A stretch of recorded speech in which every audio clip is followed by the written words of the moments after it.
Yes, thank you, Chair, Minister, Commissioner, colleagues. I find this whole situation, it reminds me very much of a movie that I think many of us know, Das Leben der anderen, the life of others, which describes how a government critic was around the clock being spied upon by a government agent, and we all found it a very chilling image. But the point is, colleagues, it's not a movie. This has been a reality for millions of Europeans for many decades. And I get the feeling that Europe today is being haunted by a spectre of the totalitarian past. Now, this is not an incident. It's not something that we have to treat in a single debate and then it will go away. It goes against everything that the European Union stands for. As a matter of fact, this is about why we want to be in the European Union.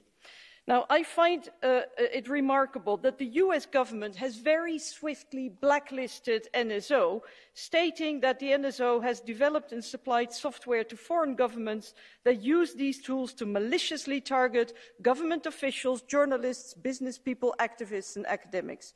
Such practices threaten the rules-based international order, end of quote. But in Europe, where this is happening, the Council and the Commission have so far been silent. Yes, you have condemned the practices, but what has actually been done? Nothing. Now, European governments spying on their own citizens for political purposes is totally and wholly unacceptable.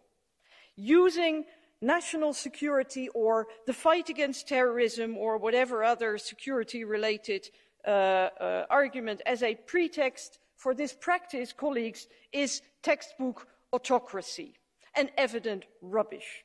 And it doesn't only affect the persons targeted, but it affects the whole of society because it has a chilling effect.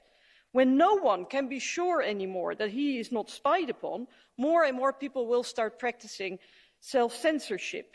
Now, we have gone through that already in Europe. Never again. We will also need to have a very close look at the possible impact that these practices may have had on the integrity of elections in Europe, and notably the 2019 European elections in Poland. Now, I've heard powerful statements today condemning these practices, but the funny thing is that at the same time we are negotiating the e-privacy directive, the very piece of legislation that is supposed to protect people and restrict the powers that governments have to spy on their own citizens. And then, frankly, I find that not everybody who spoke is always on our side. The European Parliament position is very clear.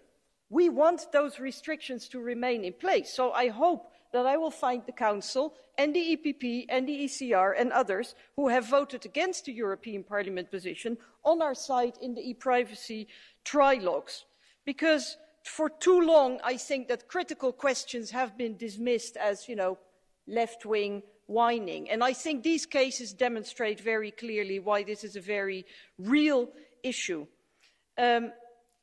Finally, I'm very pleased that the European Parliament has decided to set up an inquiry committee. My group, the Renew Group, has proposed this already months ago, but only after the revelations about Poland, a majority emerged. But I can assure everybody that even if the European Parliament doesn't have the same powers as national parliaments when it comes to parliamentary inquiries, we will play a lead role in this. We will stand by the European citizens. We will defend democracy, we will defend freedom, and we will defend justice, and I count on all my colleagues for doing so. Thank you. Grazie, grazie all'onorevole.